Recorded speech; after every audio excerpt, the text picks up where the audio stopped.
그게 로비가 아니면 말이 된다고 생각해. 한글 넣으려고 한국에서 돈 얼마 받았어? 여기 미국 N회사의 본사 회의실에서 잔뜩 화가 나 있는 일본인 디자이너와 이 반응에 황당해하는 미국 디자이너가 있습니다. 도대체 어떤 사연인지 바로 들어보겠습니다. 안녕하세요. 저는 제임이라고 해요. 미국 의류대 기업 N사에서 일하고 있는 스포츠웨어 디자이너입니다. 최근 저희 회사가 실적 부진에 빠지고 있어서 저 역시 어깨가 무거워요. 요새 실리콘밸리에서도 연일 해고바람이 불어오니 제 자리도 위태위태할지도 모른다는 생각이 들었거든요. 이 회사에서 평생 일할 수 있을 줄 알았는데 요새는 다른 직업을 알아봐야 하나 싶을 정도로 경기가 안 좋은 것 같아요. 게다가 요새 회사 주가도 완전 바닥을 치고 있잖아요. 그 때문에 회사에서는 늘 살얼음판인 것 같아요. 사실 제가 어렸을 때만 해도 회사에 다니고 있을 거라곤 상상도 못했어요. 저는 16살 때만 해도 체조 국가대표라는 목표 하나만을 바라보고 열심히 운동을 했거든요. 그때 저는 매일 연습에만 매진하며 제 인생이 영원히 매트 위에 있을 거라고 믿었죠. 하지만 운명은 그렇게 호락호락하지 않았습니다. 다음날 국가대표 선발전을 앞두고 마지막 연습을 하고 있을 때였어요. 저는 평균대 위에서 착지를 하다 발목에 심각한 통증을 느꼈습니다. 아파서 뒹구는 저를 보고 코치님은 즉시 병원으로 데려가 주셨고 의사 선생님의 말씀은 청천벽력 같았어요. 6개월 이상의 재활이 필요하다고 하셨죠. 그 말은 바로 내일 있을 국가대표 선발전에도 참여할 수 없다는 말이었죠. 선생님은 6개월 후 발목 상태를 보고 선수 생활을 이어갈 수 있을지 말지 정할 수 있다고 했지만 재활을 아무리 받아도 미묘한 차이가 느껴졌어요. 코치님은 일단 아무 생각 말고 재활만 열심히 하라고 하셨지만 저는 올림픽을 향한 꿈이 점점 멀어지고 있다는 걸 직감했어요. 하루 종일 재활센터에서 시간을 보냈고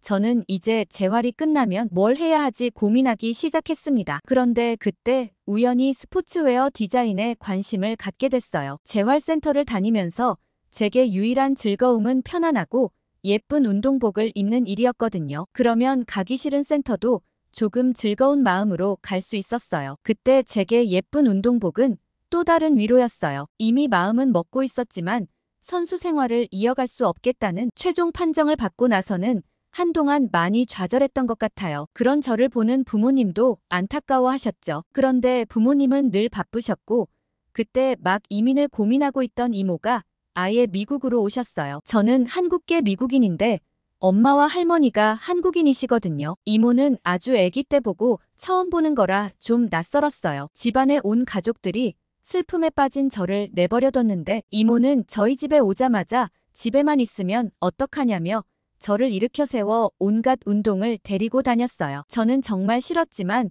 낯선 이모의 말에 어쩌지도 못하고 테니스에 골프에 각종 운동을 따라다녔죠. 그러면서 저는 재활센터에서 예쁜 운동복을 입었던 기억이 떠올랐고 스포츠웨어 디자이너가 되고 싶다는 꿈이 생겼어요. 그때부터 패션 디자인을 배우기 시작했고 저는 선수들의 개인 맞춤 의상을 디자인하는 디자이너가 되었어요. 그때만 해도 선수들의 안무와 음악에 맞는 의상을 만드는 게 너무 재밌었거든요. 그런데 제가 지금 그 일을 그만두고 N사에서 기성 운동복만 제작하고 있는 이유는 전부 그 사건 때문이에요. 제가 어느 정도 맞춤 의상 디자이너로서 입지를 다지고 있을 때 제게 엄청난 액수를 제시한 어떤 선수가 있었어요. 정확히는 그 중국 선수의 코치진이 저에게 제안을 한 거죠. 특히 예술성을 측정하는 종목의 선수들은 디자이너를 수소문에 찾아오기도 할 만큼 의상 디자인이 매우 중요하거든요. 경기에서는 선수의 퍼포먼스를 본다고 하지만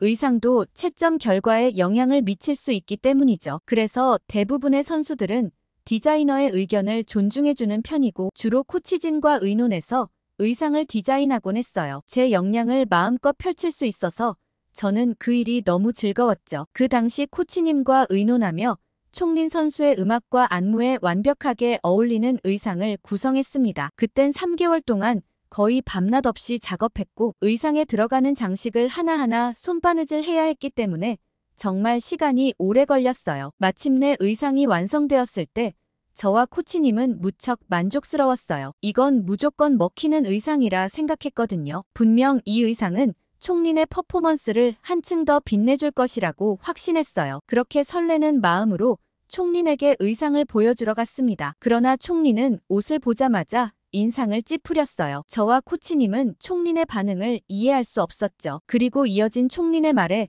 저는 충격을 받았습니다. 옷에 무조건 빨간색과 황금색 장식을 넣어달라고 요구하더라고요. 처음엔 농담인 줄 알았어요. 3개월간 코치님과 제가 계속 의논하고 음악과 안무에 맞춰 세심하게 디자인한 의상인데 막무가내로 고쳐달라니 황당하더라고요. 게다가 빨간색과 황금색은 전혀 어울리지 않았어요. 코치님은 당황해서 지금 준비하고 있는 퍼포먼스와 현재 의상이 얼마나 잘 어울리는지 그리고 어떻게 장점을 부각시킬 수 있는지 상세히 설명했습니다. 하지만 총리는 전혀 들으려고도 하지 않았어요. 계속해서 빨간색과 황금색이 들어가야 입을 거라고 하더라고요. 그 색깔들은 자기에게 행운을 가져다주는 색깔이라 무조건 그 색 옷을 입어야 되고 그 색깔 없이는 대회에 출전하는 의미가 없다고 하더라고요. 분명 좋은 결과가 안 나올 거라면서요. 저는 정말 말도 안 되는 이유라고 생각했어요. 이 옷은 3개월 동안 제 모든 열정과 정성을 쏟아부은 작품이었습니다. 게다가 개인 맞춤 의상이라 다른 선수에게 팔 수도 없는 옷이었죠. 심지어 경기도 얼마 남지 않아 이 의상을 버리고 새로 만들 수도 없었습니다. 결국 답은 하나였죠. 총린의 의견을 반영하는 방법밖에 없었어요. 저는 눈물을 삼키며 의상을 다시 수정했어요. 그간 열심히 디자인한 의상에 빨간색과 황금색 장식을 덧붙이는 작업은 마치 아름다운 그림에 낙서를 하는 것 같았고 자존심이 상했어요. 디자이너로서의 제 의견과 전문성이 완전히 무시된 것 같았습니다. 덧붙이는 작업을 하는데도 꼬박 몇 줄을 써야 했고 마침내 선수가 원하는 대로 의상이 완성되었어요. 제 눈에는 빨간색과 황금색이 가득한 그 의상이 너무나 어색하고 부조화스럽게 보였지만 총리는 만족스러워 하더라고요. 저는 그 일을 하면서 돈은 정말 많이 받았지만 더 이상 개인 맞춤 디자인은 하지 않기로 다짐했어요. 총린의 의상 제작 이후 중국 선수들의 연락이 정말 많이 왔는데 제 작업물 중 가장 부끄러운 작품이 인기를 끌었다는 게 속상했거든요. 그래서 저는 기성 운동복을 만드는 N사에 지원하게 되었죠. 다행히 N사에서는 제 의견과 생각을 마음껏 펼칠 수 있었어요. 게다가 운동선수로 뛰었던 경험이 있다 보니 저는 운동복에 대한 이해가 굉장히 뛰어났고 제 디자인들은 호평을 받을 수 있었어요. 그렇게 비교적 남들보다 일찍 승진할 수 있었죠. 그런데 이번 올림픽을 앞두고 선수들에게 협찬할 운동복을 만들어야 한다는 미션이 하나 생겼어요. 그런데 까다로운 선수들 마음에 들어야 하니 보통 일이 아니거든요. 한 팀이 특정 선수를 위해 밤낮으로 철야 작업을 할 수밖에 없었어요. 그렇게 해도 선택되지 못할 가능성이 높았죠. 그날도 저는 본사 디자인 스튜디오에서 늦은 밤까지 작업하고 있었어요. 모니터 앞에 앉아 새로운 스포츠웨어 디자인을 구상하는 중이었거든요. 10년간 이 회사에서 일하며 수많은 프로젝트를 성공적으로 마무리했지만 회사가 위기 상황이라 더 잘해야 한다는 부담감이 들었어요. 올림픽이야말로 저희 회사를 홍보할 수 있는 가장 좋은 기회였으니까요. 문득 시계를 보니 이미 자정이 넘었고 다른 직원들은 모두 퇴근하고 없었어요. 스튜디오에는 저 혼자뿐이었지만 떠오르지 않는 아이디어에 쉽사리 집에 갈 수 없었습니다. 커피를 한 모금 마시며 작업에 몰두하려는데 휴대폰에 알림이 울렸어요. SNS에서 한 선수의 최근 인터뷰 영상이 화제라는 뉴스가 뜨더라고요. 호기심에 영상을 틀어보니 아비가일 선수가 한국 문화에 대한 사랑을 열정적으로 이야기하고 있었어요. 저는 한참 영상을 보다가 갑자기 아이디어가 떠올랐습니다. 한국 문화 요소를 스포츠웨어에 접목시키면 어떨까 싶었죠. 특히 한글의 아름다운 곡선을 활용하면 독특하면서도 세련된 디자인이 나올 것 같았거든요. 저는 흥분된 마음으로 스케치를 시작했고 한글 자음과 모음의 형태를 유니폼 디자인에 녹여내기 시작했어요. 아무래도 제게 한글은 좀 익숙한 문자였거든요. 시간 가는 줄 모르고 작업에 몰두하다 보니 어느새 동이 트고 있었고 오랜만에 신나게 작업한 터라 피곤한지도 몰랐어요. 아침이 되자 동료들이 하나둘 출근하기 시작했고 설마 밤새 작업했냐고 다들 놀라더라고요. 저는 들떠서 그간 작업한 디자인을 보여주며 설명을 시작했고 동료들의 반응을 기대했어요. 그런데 동료들의 반응은 놀라웠어요. 한글로 디자인했다는 말을 들었을 때만 해도 갸우뚱하던 팀원들이 디자인 결과물을 보고 나선 점차 관심을 보이기 시작하더라고요. 저는 초안을 과장님께 보내두고 집에서 잠깐 쉬다 오겠다고 얘기하곤 집으로 향했어요. 집에 도착하자마자 졸음이 쏟아지더라고요. 씻자마자 침대에 쓰러져 몇 시간 자고 일어났는데 제 휴대폰이 난리가 났어요. 과장님이 회의에 초안을 올렸는데 반응이 좋았다고 하시더라고요. 그러면서 회사에 들어오면 바로 프레젠테이션을 할 준비를 하라고 하셨어요. 저는 이게 무슨 일인가 싶어 부랴부랴 씻고 회사로 출근했습니다. 도착하자마자 회의실로 향했고 얼떨떨하게 제 아이디어를 설명하기 시작했어요. 한국 문화 중 특히 한글의 독특한 아름다움을 강조하며 선수들에게 어떻게 영감을 줄 수 있는지 열정적으로 설명했어요. 제 프레젠테이션이 끝나자마자 긴 침묵이 이어졌습니다. 곧 긍정적인 반응이 이어졌고 모두 이대로 진행하면 좋겠다고 하더라고요. 그러면서 다른 팀에서도 한글을 활용해 보겠다고 좋은 아이디어라는 의견을 내주었어요. 선수들의 선택을 받을 수 있을진 모르겠지만 어쨌든 제 디자인을 대표로 채택했다는 것만으로도 뿌듯했어요. 그렇게 디자인 수정 작업을 하고 있을 때 3주 뒤 아비가일 선수와의 미팅 일정이 잡혔다는 소식을 들었어요. 제 디자인을 직접 설명하고 그녀의 의견을 들을 수 있는 기회였죠. 경기에 직접 입어주기만 한다면 정말 대성공이었기 때문에 어떻게든 아비가일 선수의 마음을 사로잡아야 했어요. 회사 차원에서도 미리 선물을 잔뜩 준비했고 저는 집에서도 계속 늘 아비가일에 대한 생각뿐이었어요. 제가 잔뜩 인상을 쓰고 소파에 앉아있자 이모는 그렇게 인상 쓰면 주름 생긴다며 제 미간주름을 꾹 눌러주었어요. 저는 지금 진행하고 있는 프로젝트 얘기를 했고 어떻게 그 선수의 마음을 사로잡아야 할지 모르겠다고 했어요. 그러자 이모는 별 어렵지도 않은 걸 왜 그렇게 복잡하게 생각하냐고 했죠. 저는 이모가 남의 일이라고 쉽게 생각하나 싶었는데 이모의 대답을 듣고 깜짝 놀랐습니다. 한국 문화를 그렇게 좋아하는 선수라면 선물도 한국과 관련된 걸 해주면 좋지 않겠냐고 했어요. 저는 이모의 말을 듣고 한동안 벙쪄 있다가 왜 그 생각을 못했을까 떠올리며 이모를 꼭 끌어안았어요. 그런데 그래서 뭘 주지? 라고 물어보자 이모는 운동복은 모두 회사 측에서 선물로 줄 테니 한국 디저트를 선물로 주면 어떻겠냐고 했어요. 약과나 한과 같은 한국 전통 디저트들을 주면 좋아할 것 같다고 했죠. 미국에서 국밥이나 김밥 같은 음식들은 이미 널리 유행하고 있는데 상대적으로 디저트들은 유행하지 않았으니 그 선수에게도 기억에 남는 선물일 수도 있다고 했어요. 저는 정말 좋은 아이디어라며 이모에게 고마움을 표현했고 미국에서 약과를 구하기 위해 이리저리 검색을 시작했어요. 그런데 이모는 그렇게 해서는 절대 못 찾는다고 하더라고요. 약과도 그렇게 공장에서 나오는 기성약과가 있는 반면 장인들이 만드는 진짜 맛있는 약과가 따로 있다고 하셨어요. 저는 그게 맛의 차이가 그렇게 크냐고 물어봤고 이모의 대답으로 저는 금세 이해할 수 있었어요. 이모는 냉동김밥을 생각해보라고 했죠. 사실 저는 이모가 어렸을 적부터 종종 김밥을 싸주셨기 때문에 집에서 만드는 김밥은 제게 굉장히 익숙했어요. 그런데 어느 순간부터 냉동김밥이 인기를 끌더니 친구들이 냉동김밥에 완전 빠져 있더라고요. 저는 집에서 만드는 것보다 훨씬 맛있나 싶어 한번 사 먹어보고 싶어도 갈 때마다 품절에 마트 앞에 길게 줄을 서야 해서 처음엔 먹어보지도 못했어요. 도대체 얼마나 맛있길래 저러나 너무 궁금했지만 이모는 저거 다 쓸데없다고 집에서 만든 김밥이 무조건 맛있다고 하셨죠. 근데 저는 왠지 마트에서 파는 냉동김밥이 더 맛있어 보였고 한 번은 친구와 나를 잡아 새벽부터 마트 앞에 줄을 서서 기다렸어요. 냉동김밥을 먹기 위해 거의 3시간 정도를 줄을 섰죠. 그런데 냉동김밥을 한 입 먹자마자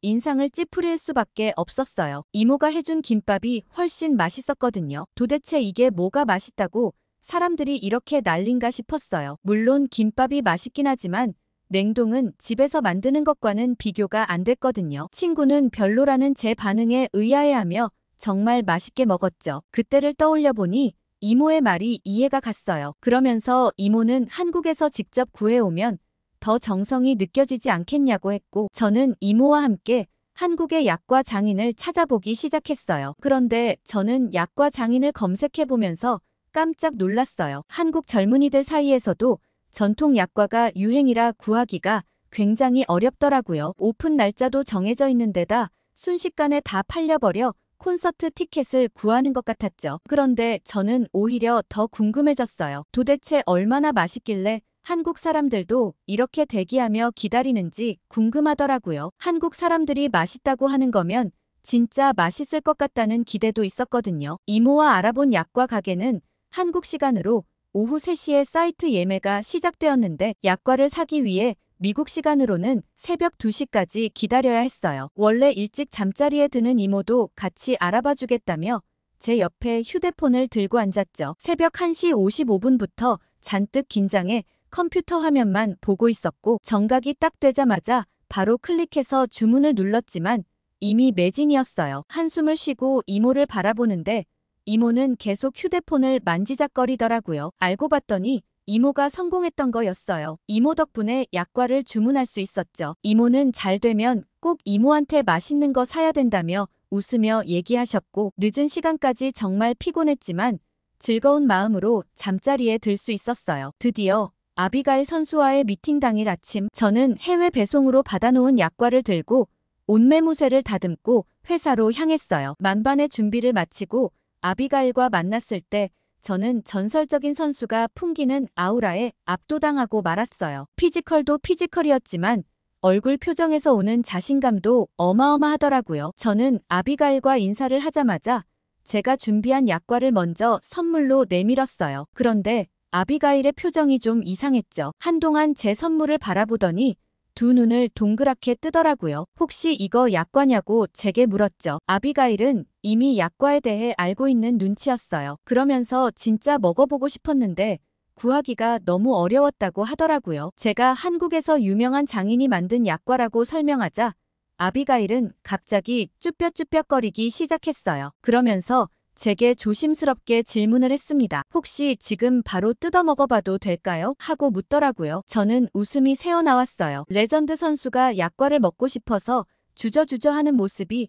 너무 귀엽기도 하고 재밌었거든요. 저는 얼마든지 괜찮다며 먼저 드셔보시라고 했고 아비가일은 소중한 물건 다루듯 조심조심 포장을 풀어 약과를 한 입 먹었습니다. 그러면서 진짜 엄청난 맛이라며 감탄했어요. 아비가일은 너무 좋다고 최고의 선물이라고 얘기했습니다. 저는 벌써부터 회의가 잘 될 것 같은 느낌이 들었죠. 그리고 곧이어 제 디자인을 소개하며 한글과 한국 문화 요소를 어떻게 활용했는지 설명했습니다. 잔뜩 긴장하며 설명을 이어나갔지만 아비가일이 두 눈을 반짝이며 큰 관심을 보인 덕분에 떨리는 마음을 좀 진정할 수 있었어요. 그런데 갑자기 아비가일이 제게 뜻밖의 제안을 했습니다. 옷기단에 한국어를 넣고 싶다고 말했죠. 한국어를 넣는 게 좀 더 임팩트가 있을 것 같다면서요. 저는 아비가일이 이 정도로 한국 문화를 사랑한다는 것에 깜짝 놀랐고 좋은 아이디어라며 그녀의 의견을 반영하겠다고 했습니다. 그렇게 아비가일과 성공적인 미팅을 마무리하고 저는 과장님께 아비가일의 의견을 반영한 디자인을 보여드렸어요. 내일 최종 컨펌 회의가 있을 예정이라고 그때 같이 참석하자고 얘기하셨죠. 다음날 본사 회의실에는 각 선수들의 맞춤 의상을 제작한 디자이너들과 간부들로 회의실이 가득 찼어요. 그런데 뭔가 분위기가 좀 무거운 느낌이 들었죠. 회의가 시작되자마자 일본인 출신 수석 디자이너 켄지가 저를 지명했어요. 유니폼 디자인에 한글을 넣어놨던데 로비 받은 거 아니냐고 했어요. 시작부터 굉장히 무례한 발언에 회의장이 술렁였죠. 저는 도대체 무슨 말씀을 하시는 건지 모르겠다고 했고 켄지는 상식적으로 말이 안 된다고 얘기했어요. 저는 아비가일 선수가 직접 요청한 내용으로 한글을 유니폼에 넣어 디자인을 해달라고 요청했다고 했습니다. 그래서 저는 우리 엔사의 모토와 가장 잘 어울리는 누구든 모두가를 넣어 디자인했다고 했죠. 켄지는 영어면 모르겠는데 한국이라니 진짜 말도 안 된다고 했습니다. 그러면서 미국 기업인 엔사에서 영어가 아닌 한글을 넣는다는 게 말이 되냐고 굳이 한글을 홍보해줄 필요가 없지 않냐고 했어요. 그러자 그 의견에 동조하는 사람들도 일부 있는 것 같았습니다. 저는 아비가일 선수가 한국 문화에 크게 관심을 가지고 있고 한국에 대한 사람들의 관심도 높아지고 있는 만큼 한글을 넣어 유니폼을 제작하면 큰 화제가 될 거라고 주장했습니다. 그러자 켄지는 기가 막힌다는 듯이 코웃음을 쳤어요. 정아시아권 문자를 써야 한다면 차라리 일본어를 사용하는 게 낫겠다고 주장했어요. 일본의 문화야말로 지금 한국의 반짝 유행과는 달리 옛날부터 쭉 인정받아온 문화라면서 말이죠. 켄지와 저의 설전으로 회의실 분위기는 점점 안 좋아지기 시작했어요. 저는 켄지가 왜 이렇게 열을 내며 한글을 반대하는지 이해할 수 없었지만 제 할 말은 해야 한다고 생각했고 차분하게 제 주장을 이어나갔어요. 한글은 세계에서 가장 과학적이고 아름다운 문자 중 하나이고 이를 활용한 디자인은 디자인 업계에서도 이미 보편적인 추세에 들어서고 있다고 말했죠. 그리고 한국 문화에 대한 관심은 반짝 유행을 넘어서 이미 대세라고 얘기했습니다. 한류라고 잠깐의 흐름이라 보기엔 이미 한국 문화가 미국에 파고든 지가 너무 오래됐다고 했죠. 그러자 이를 듣고 있던 과장님이 두 분 의견 조율이 안 되는 것 같은데 제가 한마디 해도 될까요? 라고 얘기하셨습니다. 사실 선수의 개인적인 요청도 중요하지만 그걸 모두 다 들어줄 필요는 없다고 생각한다고 하셨어요. 그 말에 저는 실망하고 말았지만 이어지는 말을 듣고 희망을 느꼈습니다. 과장님은 그래도 세계적인 축제인 올림픽의 영어 외에 다른 문자를 사용해 디자인하는 건 큰 의미가 있다고 생각한다며 여기서 직접 어떤 언어를 넣으면 좋을지 바로 투표해보는 게 어떻겠냐고 하셨어요. 크게 대륙별로 큰 덩어리를 지어 4가지 언어를 넣으면 좋겠다고 하셨죠. 과장님의 말씀에 저는 이 투표라면 한글은 무조건 몰표를 받을 거라 예상했고 과장님이 켄지의 일방적인 주장을 다수의 의견으로 압박하려고 의견을 제시했구나 싶었습니다. 모두들 과장님의 의견에 동의했고 그 자리에서 모든 디자이너들과 임원진들이 투표를 시작했어요. 그리고 투표 결과를 열어보고 저는 깜짝 놀랐습니다. 한글을 쓰자는 의견이 압도적이었거든요. 그 누구도 이 결과를 보고 더 이상 반대 의견을 제시할 수 없을 것 같았고 역시나 켄지는 입을 꾹 다문 채 불쾌한 표정을 짓고 있었어요. 저는 여기에 있는 다른 디자이너들의 결정대로 디자인을 진행하겠다고 하며 한글이 압도적인 표를 받았으니 한글 디자인을 반영하는 데는 더 이상 이의가 없는 걸로 알겠다고 했어요. 그리고 회의실을 나오면서 저는 과장님께 정말 감사하다고 했죠. 그러자 과장님은 켄지는 실력도 좋고 감각도 좋은데 항상 한국 얘기만 나오면 발끈한다고 하셨어요. 켄지가 이렇게 한 게 한두 번이 아니라고 했죠. 이렇게 중간에 끊어주는 사람이 없으면 아마 오늘 하루 종일 일본어를 쓰자고 주장했을 거라 하셨어요. 저는 생각만 해도 머리가 아프다고 얘기하며 다시 디자인 스튜디오로 돌아와 최종 디자인을 마무리했어요. 그리고 아비가일의 요청대로 한국어를 옷깃에 넣으려고 보니 어디에 넣으면 좋을까 고민이 되더라고요. 그러면서 아비가일 선수의 경기들을 모두 돌려봤어요. 그때 제 머릿속에 좋은 생각이 스쳐 지나갔습니다. 주로 카메라가 찍히는 방향 쪽의 옷깃에 한글을 넣으면 되겠다는 생각이 들더라고요. 그렇게 유니폼을 제작해 아비가일 선수에게 넘겨줬고 경기 당일 어떤 옷을 입을지는 순전히 선수의 선택이라 경기 당일까지 조마조마했어요. 그런데 중간에 엄청난 뉴스가 하나 대서특필되었습니다. 이탈리아 선수의 등에 한국어 문신이 새겨져 있었거든요. 그 선수는 BTS의 팬인 것 같았는데 앨범 타이틀을 한국어로 번역한 문신이더라고요. 그 문신 하나로 SNS가 난리가 났어요. BTS 팬들은 물론이고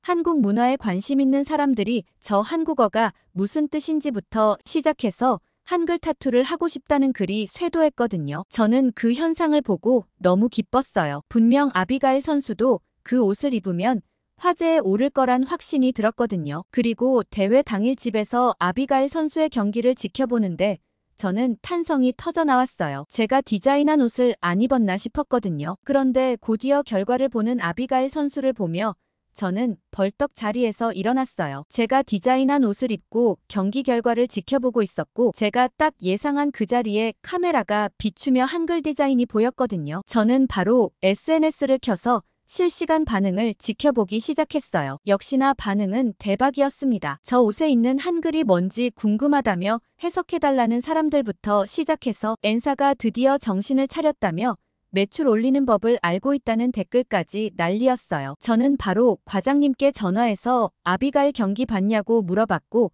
과장님은 축하한다고 얘기해 주셨어요. 그런데 저는 전화를 끊고 댓글을 보고 있는데 심기를 거스르는 댓글을 하나 봤습니다. 왜 한국어만 특별 대우하냐고 잔뜩 화가 난 댓글이었죠. 닉네임을 보니 역시나 일본 사람인 것 같았습니다. 저는 그 순간 켄지가 떠올랐어요. 아마 지금 아비가일 유니폼이 히트친 걸 보면 분명 소가리를 꽤나 할 것 같다고 생각했죠. 아무튼 이번 한국과 관련한 디자인 덕분에 제 커리어가 한층 더 업그레이드 된 것 같아 정말 뿌듯해요. 다음엔 또 어떤 디자인을 하면 좋을지 고민이에요. 얼마 전 시사에서 운동화에 무궁화를 디자인한 것도 정말 예쁘던데 제게 많은 아이디어를 주시면 좋을 것 같아요. 요즘 전 세계에서 한글과 한국에 대한 위상이 높아지고 있다는 소식이 끊이지 않고 있는데요. 한국이 이렇게 선진국으로 당당히 진입할 수 있도록 큰 역할을 하신 분들이 계십니다. 하지만 정작 우리는 그분들께 어떤 감사의 표현을 해드렸나 고민에 빠지게 되는데요. 얼마 전 한국의 충격적인 사건이 보도되며 큰 파장이 일었습니다. 갈라진 벽, 내려앉은 천장과 얼룩진 벽지, 그리고 씻을 수조차 없는 화장실. 현 시대 사람이 살아가는 곳이라곤 믿기지 않는 이 집의 주인공은 충격적이게도 1950년 발발된 한국전쟁에 직접 자원해 조국을 위해 싸웠던 위대한 영웅 김영길 참전용사였는데요. 정전 후 힘든 가난 속에 살아왔던 그는 이 참혹한 공간에서 수십 년의 시간을 고통받으며 살아와야 했습니다. 심지어 현재 피부암이란 병을 앓고 있지만 폭염 속 씻을 수조차 없는 화장실에서 한 달에 2번 목욕차가 오는 날만 기다리고 있는데요. 매일이 지독히도 힘들었던 그때 그에게 71년 만에 기적 같은 순간이 찾아옵니다. 해당 참전용사의 소식을 들은 한국 기업이 당장의 지원을 결정하며 그를 찾아간 것입니다. 늦어서 죄송합니다. 한국을 지켜주셔서 감사합니다. 이들은 가장 시급히 필요했던 화장실 개선을 우선적으로 지원하며 곧바로 대대적인 수리에 들어갔습니다. 참전용사는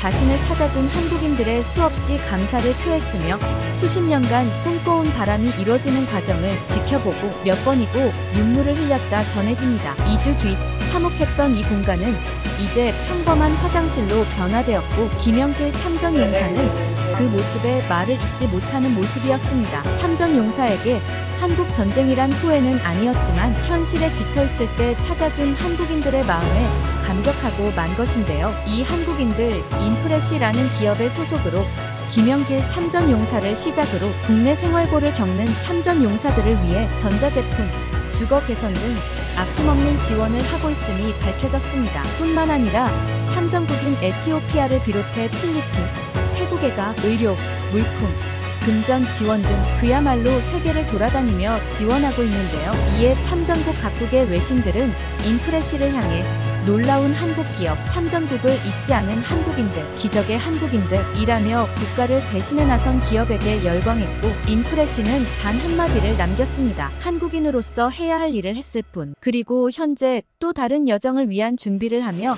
특별한 후원 굿즈를 공개했는데요. 해당 볼캡과 티셔츠는 6.25 한국전쟁 참전용사를 후원하는 굿즈이면서 감사를 전하는 매개체가 되고 있습니다. Things to Remember, 가슴 아픈 한국전쟁 역사를 기억하고 위대한 영웅들의 노고를 기억하자는 메시지를 담으며 펄럭이는 태극기를 티셔츠와 볼캡에 녹여냈는데요. 실제 참전용사분들에게도 해당 티셔츠로 감사의 메시지가 전달이 되고 있습니다. 그리고 이 상품은 수익금의 일부가 어려운 참전용사분들께 후원되고 구매한 모든 한국인들의 이름으로 전달된다고 합니다. 많은 참전용사분들이 도움을 받고 계시기에 여러분들도 큰 응원 부탁드리며 상품의 구매처는 고정 댓글에 남기겠습니다. 위대한 헌신에 비해 여전히 힘들게 사시는 참전용사분들이 많습니다. 이번 소식을 들으시고 많은 분들께서 동참해 주신다면 큰 도움이 될 거라 생각합니다. 감동필름은 참전용사분들을 돕는 일에 앞장서서 함께하겠습니다. 사연 제작소 감동필름이었습니다.